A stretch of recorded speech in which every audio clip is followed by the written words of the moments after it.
Chapter 10. The Further Adventures of Toad. The front door of the hollow tree faced eastwards, so Toad was called at an early hour, partly by the bright sunlight streaming in on him, partly by the exceeding coldness of his toes, which made him dream that he was at home in bed in his own handsome room with a Tudor window, on a cold winter's night, and his bedclothes had got up, grumbling and protesting they couldn't stand the cold any longer, and had run downstairs to the kitchen fire to warm themselves, and he had followed, on bare feet, along miles and miles of icy stone-paved passages, arguing and beseeching them to be reasonable. He would probably have been aroused much earlier, had he not slept for some weeks on straw over stone flags, and almost forgotten the friendly feeling of thick blankets pulled well up round the chin. Sitting up, he rubbed his eyes first and his complaining toes next, wondered for a moment where he was, looking round for familiar stone wall and little barred window, then, with a leap of the heart, remembered everything, his escape, his flight, his pursuit, remembered, first and best thing of all, that he was free. Free! The word and the thought alone were worth 50 blankets. He was warm from end to end as he thought of the jolly world outside, waiting eagerly for him to make his triumphal entrance, ready to serve him and play up to him, anxious to help him and to keep him company, as it always had been in days of old before misfortune fell upon him. He shook himself, and combed the dry leaves out of his hair with his fingers, and, his toilet complete, marched forth into the comfortable morning sun, cold but confident, hungry but hopeful, all nervous terrors of yesterday dispelled by rest and sleep and frank and heartening sunshine. He had the world all to himself that early summer morning. The dewy woodland, as he threaded it, was solitary and still. The green fields that succeeded the trees were his own to do as he liked with. The road itself, when he reached it, in that loneliness that was everywhere, seemed like a stray dog to be looking anxiously for company. Toad, however, was looking for something that could talk, and tell him clearly which way he ought to go. It is all very well when you have a light heart and a clear conscience, and money in your pocket, and nobody scouring the country for you to drag you off to prison again, to follow where the road beckons and points, not caring whither. The practical Toad cared very much indeed, and he could have kicked the road for its helpless silence when every minute was of importance to him. The reserved rustic road was presently joined by a shy little brother in the shape of a canal, which took its hand and ambled along by its side in perfect confidence, but with the same tongue-tied, uncommunicative attitude toward strangers. "Bother them!" said Toad to himself. "But anyhow, one thing's clear. They must both be coming from somewhere, and going to somewhere. You can't get over that. Toad, my boy." So he marched on patiently by the water's edge. Round a bend in the canal came plodding a solitary horse, stooping forward as if in anxious thought. From rope traces attached to his collar stretched a long line, taut, but dipping with his stride, the further part of it dripping pearly drops. Toad let the horse pass, and stood waiting for what the fates were sending him. With a pleasant swirl of quiet water at its blunt bow, the barge slid up alongside of him, its gaily painted gunwale level with the towing path, its sole occupant, a big stout woman wearing a linen sunbonnet, one brawny arm laid along the tiller. "A nice morning, ma'am," she remarked to Toad, as she drew up level with him. "I dare say it is, ma'am," responded Toad politely, as he walked along the tow-path abreast of her. "I dare it is a nice morning to them that's not in sore trouble, like what I am. Here's my married daughter. She sends off to me post-haste to come to her at once, so off I comes. not knowing what may be happening or going to happen, but fearing the worst, as you will understand, ma'am, if you're a mother too. And I've left my business to look after itself. I'm in the washing and laundering line, you must know, ma'am, and I've left my young children to look after themselves, and a more mischievous and troublesome set of young imps doesn't exist, ma'am.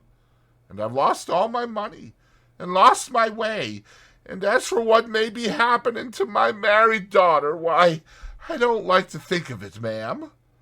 Where might your married daughter be living, ma'am? Asked the barge woman. She lives near to the river, ma'am, replied Toad, close to a fine house called Toad Hall. That's somewheres hereabouts in these parts.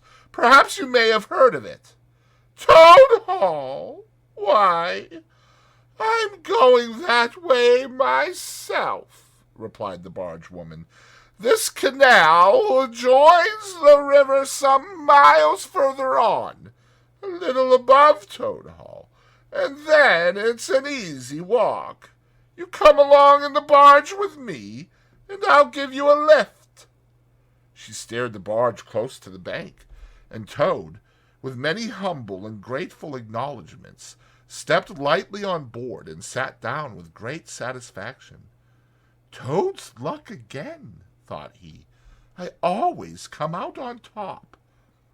So you're in the washing business, ma'am, said the barge woman politely as they glided along.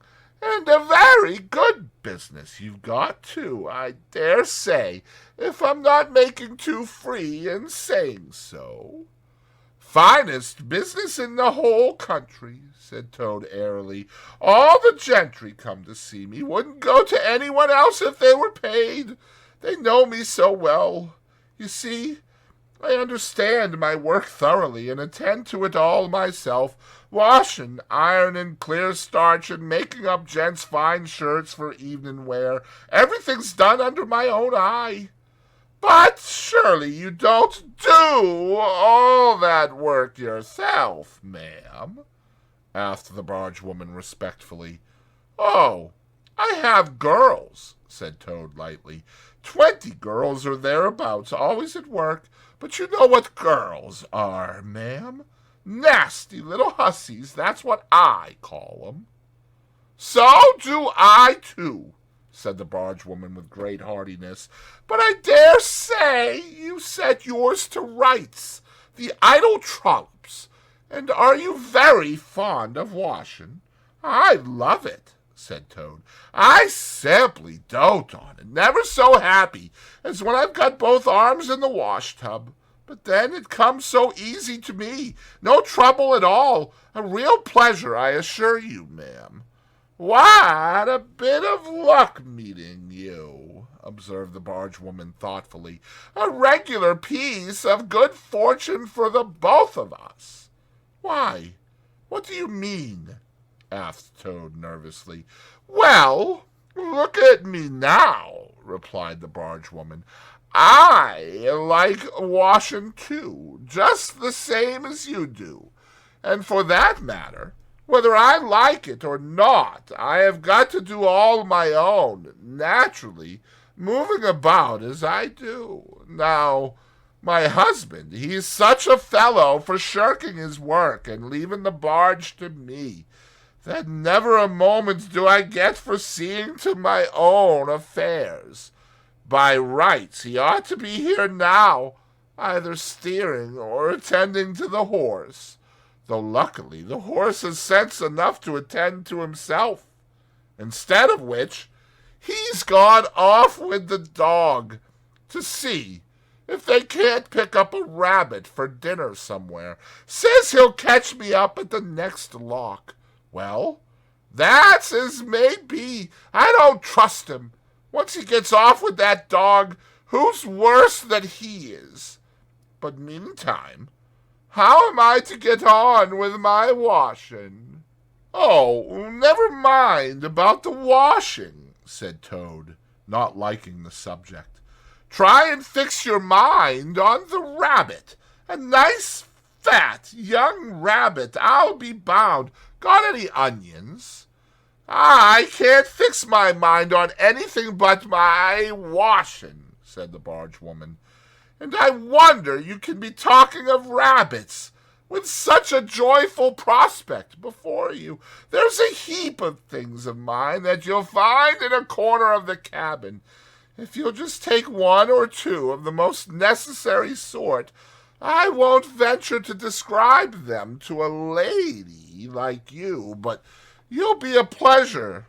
I won't venture to describe them to a lady like you, but you'll recognize them at a glance and put them through the wash tub as we go along. Why, it'll be a pleasure to you, as you rightly say, and a real help to me.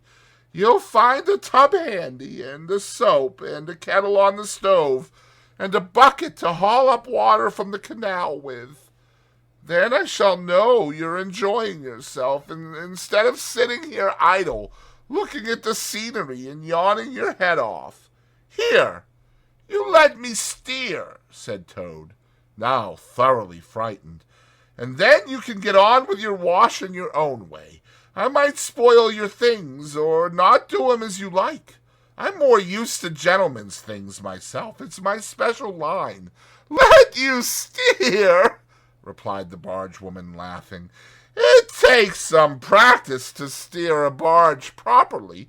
Besides, it's dull work, and I want you to be happy. No, you shall do the washing you are so fond of, and I'll stick to the steering that I understand. Don't try and deprive me of the pleasure of giving you a treat. Toad was fairly cornered. He looked for escape this way and that, saw that he was too far from the bank for a flying leap, and sullenly resigned himself to his fate. If it comes to that, he thought in desperation, I suppose any fool can wash. He fetched tub, soap, and other necessaries from the cabin, selected a few garments at random, tried to recollect what he had seen in casual glances through laundry windows, and set to. A long half-hour passed, and every minute of it saw Toad getting crosser and crosser. Nothing that he could do to the things seemed to please them or do them good. He tried coaxing, he tried slapping, he tried punching. They smiled back at him out of the tub unconverted, happy in their original sin. Once or twice he looked nervously over his shoulder at the barge woman, but she appeared to be gazing out in front of her, absorbed in her steering. His back ached badly, and he noticed with dismay that his paws were beginning to get all crinkly. Now Toad was very proud of his paws. He muttered under his breath words that should never pass the lips of either washerwoman or Toads, and lost the soap for the 50th time. A burst of laughter made him straighten himself and look round. The barge woman was leaning back and laughing unrestrainedly, till the tears ran down her cheeks. I've been watching you all the time, she gasped. I thought you must be a humbug all along, from the conceited way you talked. Pretty washerwoman you are. Never washed so much as a dishclout in your life, I'll lay. Toad's temper, which had been simmering viciously for some time, now fairly boiled over, and he lost all control of himself. You common, low, fat barge woman, he shouted. Don't you dare talk to your betters like that. Washerwoman, indeed. I would have you know that I am a Toad, a very well-known, respected, distinguished Toad. I may be under a bit of a cloud at present, but I will not be laughed at by a barge woman. The woman moved nearer to him and peered under his bonnet keenly and closely. Why, so you are, she cried. Well, I never! A horrid, nasty, crawly Toad! And in my nice, clean barge, too. Now that is a thing that I will not have. She relinquished the tiller for a moment. One big mottled arm shot out and caught Toad by a foreleg, while the other gripped him fast by a hind leg. Then the world turned suddenly upside down. The barge seemed to flit lightly across the sky. The wind whistled in his ears, and Toad found himself flying through the air, revolving rapidly as he went. Water, when he eventually reached it with a loud splash, proved quite cold enough for his taste, though its chill was not sufficient to quell his proud spirit or slake the heat of his furious temper. He rose to the surface spluttering, and when he had wiped the duckweed out of his eyes, the first thing he saw was the fat barge woman looking back at him over the stern of the retreating barge and laughing, and he vowed, as he coughed and choked, to be even with her. He struck out for the shore, but the cotton gown greatly impeded his efforts, and when at length he touched land, he found it hard to climb up the steep bank unassisted. He had to take a minute or two's rest to recover his breath. Then, gathering his wet skirts well over his arms, he started to run after the barge as fast as his legs would carry him, wild with indignation, thirsting for revenge. The barge woman was still laughing when he drew up level with her. "Put yourself through your mangle washer, woman," she called out, "and iron your face and crimp it, and you'll pass for quite a decent-looking toad." Toad never paused to reply. Solid revenge was what he wanted, not cheap, windy, verbal triumphs, though he had a thing or two in his mind that he would have liked to say. He saw what he wanted ahead of him. Running swiftly on, he overtook the horse, unfastened the tow rope and cast off, jumped lightly on the horse's back, and urged it to a gallop by kicking it vigorously in the sides. He steered for the open country, abandoning the towpath and swinging his steed down a rutty lane. Once he looked back and saw that the barge had run aground on the other side of the canal, and the barge woman was gesticulating wildly and shouting, "Stop! Stop! Stop!" "I've heard that song before," said Toad, laughing, as he continued to spur his steed onward in his wild career. The barge horse was not capable of any very sustained effort, and its gallop soon subsided into a trot, and its trot into an easy walk, but Toad was quite contented with this, knowing that he, at any rate, was moving, and the barge was not. He had quite recovered his temper, now that he had done something he thought really clever, and he was satisfied to jog along quietly in the sun, steering his horse along byways and bridle paths, and trying to forget how very long it was since he had had a square meal, till the canal had been left very far behind him. He had traveled some miles, his horse and he was feeling drowsy in the hot sunshine, when the horse stopped, lowered his head, and began to nibble the grass, and Toad, waking up, just saved himself from falling off by an effort. He looked about him and found he was on a wide common, dotted with patches of gorse and bramble as far as he could see. Near him stood a dingy gypsy caravan, and beside it a man was sitting on a bucket turned upside down, very busy smoking and staring into the wide world. A fire of sticks was burning nearby, and over the fire hung an iron pot, and out of that pot came forth bubblings and gurglings, and a vague suggestive steaminess. Also smells, warm, rich, and varied smells, that twined and twisted and wreathed themselves at last into one complete, voluptuous, perfect smell that seemed like the very soul of nature taking form and appearing to her children, a true goddess, a mother of solace and comfort. Toad now knew well that he had not been really hungry before.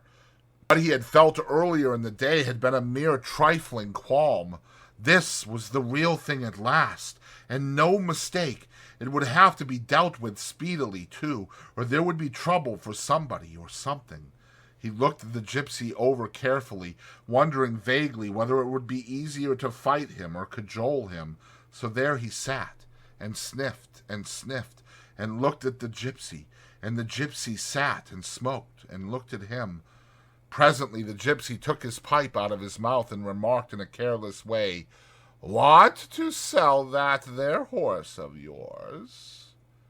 Toad was completely taken aback.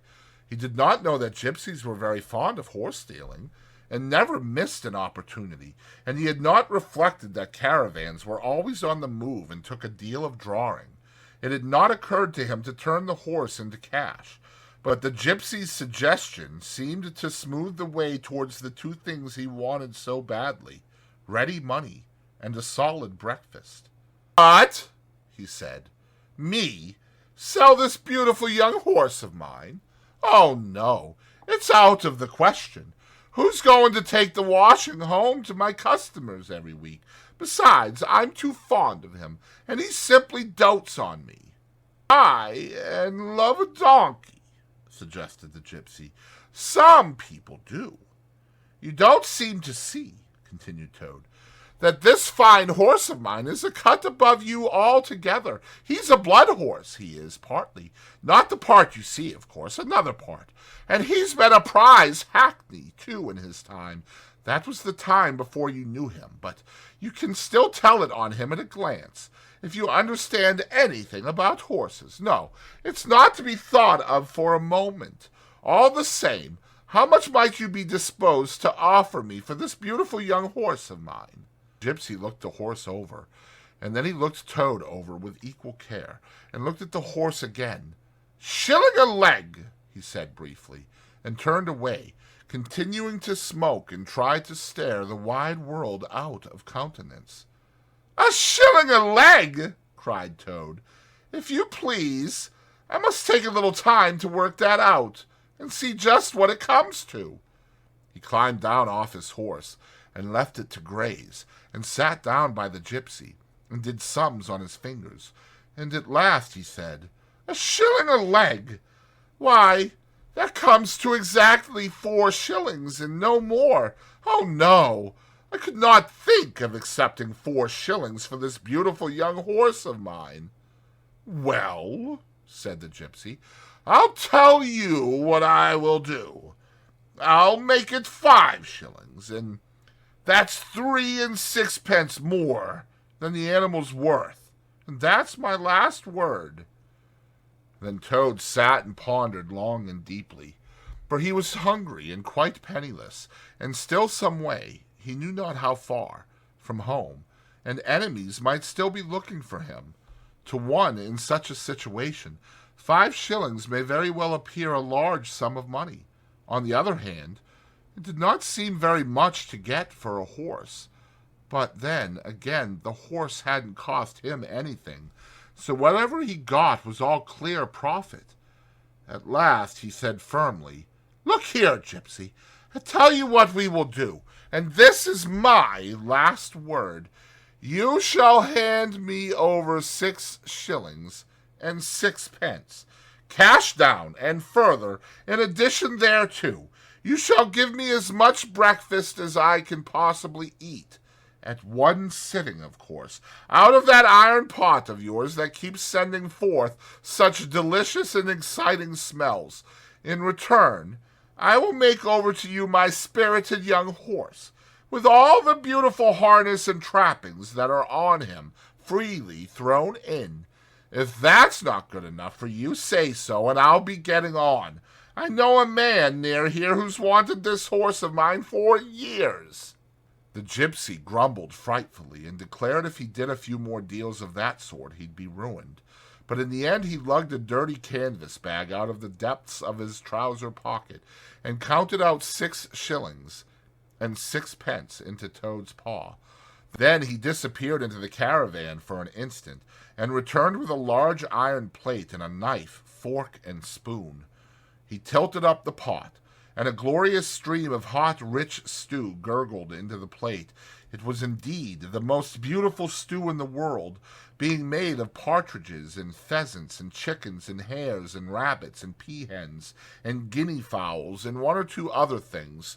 Toad took the plate on his lap, almost crying, and stuffed and stuffed and stuffed, and kept asking for more, and the gypsy never grudged it him. He thought that he had never eaten so good a breakfast in all his life. When Toad had taken as much stew on board as he thought he could possibly hold, he got up and said good-bye to the gypsy, and took an affectionate farewell of the horse, and the gypsy, who knew the riverside well, gave him directions which way to go, and he set forth on his travels again in the best possible spirits.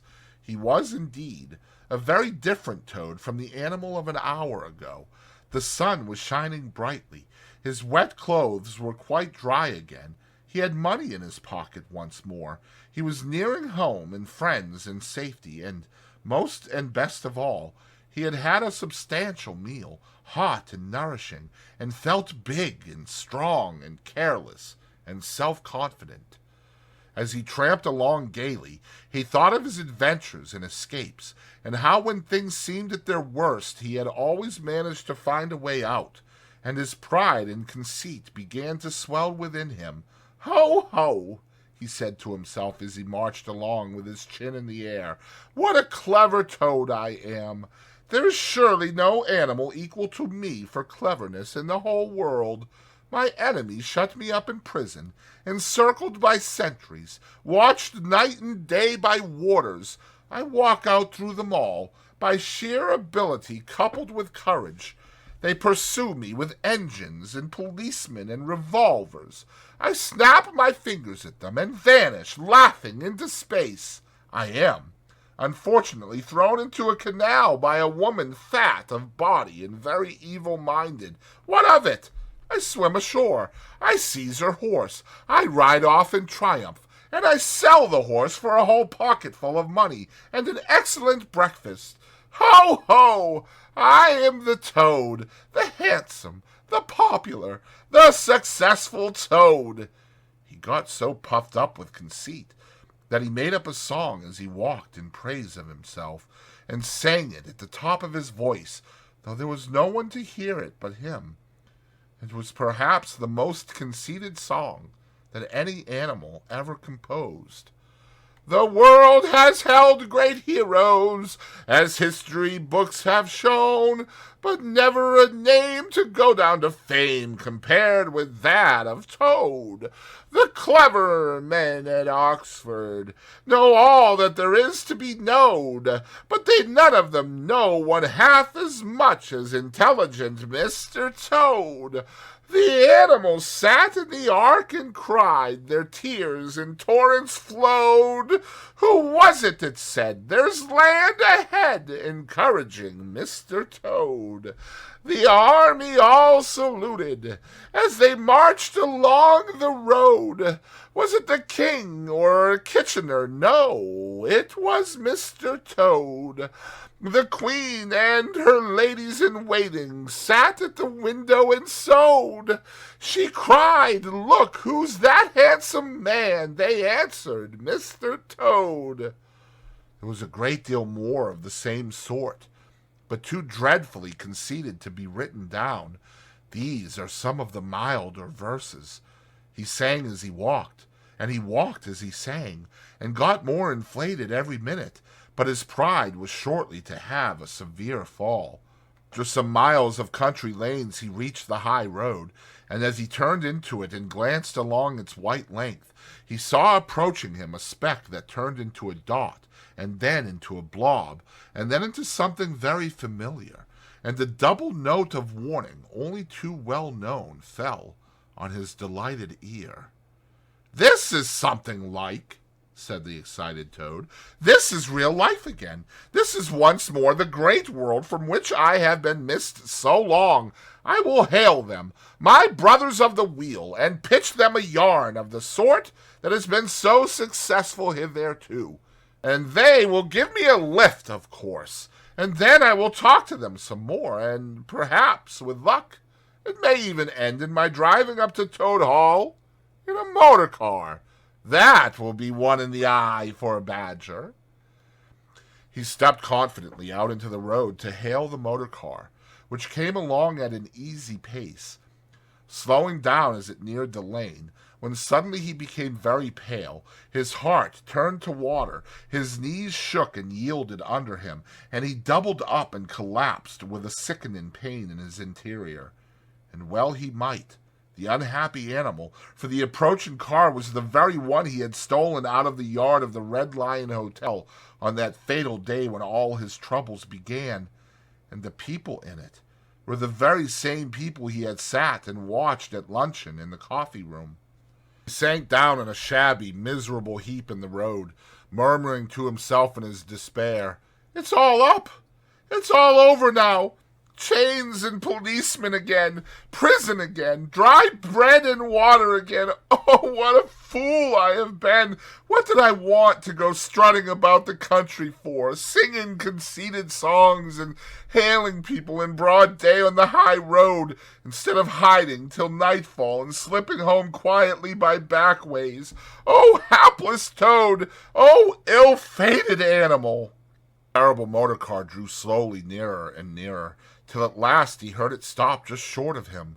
Two gentlemen got out and walked round the trembling heap of crumpled misery lying in the road, and one of them said, "Oh dear, this is very sad. Here is a poor old thing, a washerwoman apparently, who has fainted in the road. Perhaps she is overcome by the heat, poor creature, or possibly she has not had any food today. Let us lift her into the car and take her to the nearest village, where doubtless she has friends." They tenderly lifted Toad into the motor car and propped him up with soft cushions and proceeded on their way. When Toad heard them talk in so kind and sympathetic a way and knew that he was not recognized, his courage began to revive, and he cautiously opened first one eye and then the other. "Look!" said one of the gentlemen. "She is better already. The fresh air is doing her good. How do you feel now, ma'am?" "Thank you kindly, sir," said Toad in a feeble voice. "I'm feeling a great deal better." "That's right," said the gentleman. "Now keep quite still, and, above all, don't try to talk." "I won't," said Toad. "I was only thinking if I might sit on the front seat there beside the driver, where I could get the fresh air full in my face. I shall soon be all right again." "What a very sensible woman," said the gentleman. "Of course you shall." So they carefully helped Toad into the front seat beside the driver, and on they went again. Toad was almost himself again by now. He sat up, looked about him, and tried to beat down the tremors, the yearnings, the old cravings that rose up and beset him and took possession of him entirely. "It is fate," he said to himself. "Why strive? Why struggle?" And he turned to the driver at his side. "Please, sir," he said, "I wish you would kindly let me try and drive the car for a little. I've been watching you carefully, and it looks so easy and so interesting, and I should like to be able to tell my friends that once I had driven a motor car." The driver laughed at the proposal so heartily that the gentleman inquired what the matter was. When he heard, he said, to Toad's delight, "Bravo, ma'am, I like your spirit. Let her have a try, and look after her. She won't do any harm." Toad eagerly scrambled into the seat vacated by the driver, took the steering wheel in his hands, listened with affected humility to the instructions given him, and set the car in motion, but very slowly and carefully at first, for he was determined to be prudent. The gentlemen behind clapped their hands and applauded, and Toad heard them saying, "How well she does it! Fancy a washerwoman driving a car as well as that the first time." Toad went a little faster, then faster still, and faster. He heard the gentleman call out warningly, "Be careful, washerwoman!" And this annoyed him, and he began to lose his head. The driver tried to interfere, but he pinned him down in his seat with one elbow and put on full speed. The rush of air in his face, the hum of the engines, and the light jump of the car beneath him intoxicated his weak brain. "Washerwoman, indeed!" he shouted recklessly. "Ho, ho! I am the Toad! The motor car snatcher, the prison breaker, the Toad who always escapes! Sit still, and you shall know what driving really is. For you are in the hands of the famous, the skillful, the entirely fearless Toad!" With a cry of horror, the whole party rose and flung themselves on him. "Seize him!" they cried. "Seize the Toad, the wicked animal who stole our motor car! Bind him, chain him, drag him to the nearest police station! Down with the desperate and dangerous Toad!" Alas, they should have thought. They ought to have been more prudent. They should have remembered to stop the motor car somehow before playing any pranks of that sort. With a half-turn of the wheel, the Toad sent the car crashing through the low hedge that ran along the roadside.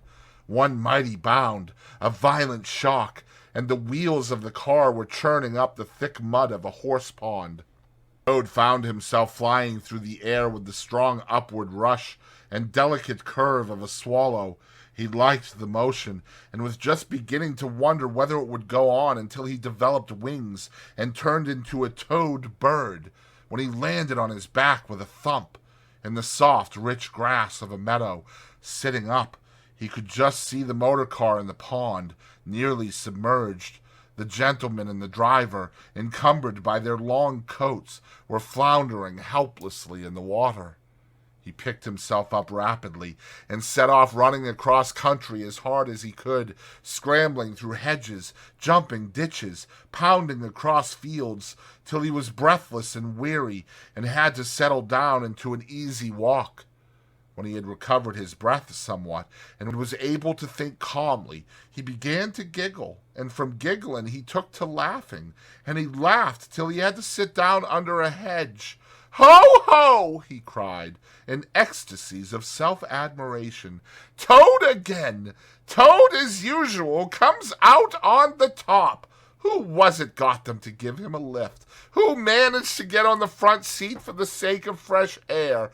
Who persuaded them into letting him see if he could drive? Who landed them all in a horse pond? Who escaped, flying gaily and unscathed through the air, leaving the narrow-minded, grudging, timid excursionists in the mud where they should rightly be?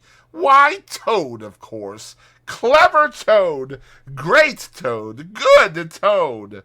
Then he burst into song again, and chanted with uplifted voice, "The motor car went a poop, poop, poop as it raced along the road. Who was it steered it into a pond? Ingenious Mr. Toad. Oh, how clever I am! How clever! How clever! How very clever!" A slight noise at a distance behind him made him turn his head and look. Oh, horror! Oh, misery! Oh, despair! About 2 fields off, a chauffeur in his leather gaiters and 2 large rural policemen were visible, running towards him as hard as they could go. Poor Toad sprang to his feet and pelted away again, his heart in his mouth. "Oh, my!" he gasped as he panted along. "What an ass I am! What a conceited and heedless ass! Swaggering again, shouting and singing songs again, sitting still and gassing again. Oh, my, oh, my, oh, my!" He glanced back, saw to his dismay that they were gaining on him. On he ran desperately, but kept looking back, and saw that they still gained steadily. He did his best, but he was a fat animal, and his legs were short, and still they gained. He could hear them close behind him now. Ceasing to heed where he was going, he struggled on blindly and wildly, looking back over his shoulder at the now triumphant enemy, when suddenly the earth failed under his feet. He grasped at the air, and splash! He found himself head over ears in deep water, rapid water, water that bore him along with a force he could not contend with, and he knew that in his blind panic he had run straight into the river. He rose to the surface and tried to grasp the reeds and the rushes that grew along the water's edge close under the bank, but the stream was so strong that it tore them out of his hands. "Oh, my!" gasped poor Toad. "If ever I steal a motor car again, if ever I sing another conceited song." Then down he went and came up breathless and spluttering. Presently he saw that he was approaching a big dark hole in the bank just above his head, and as the stream bore him past, he reached up with a paw and caught hold of the edge and held on. Then slowly and with difficulty he drew himself up out of the water, till at last he was able to rest his elbows on the edge of the hole. There he remained for some minutes, puffing and panting, for he was quite exhausted. As he sighed and blew and stared before him into the dark hole, some bright small things shone and twinkled in its depths, moving towards him. As it approached, a face grew up gradually around it, and it was a familiar face, brown and small, with whiskers, grave and round, with neat ears and silky hair. It was the water rat.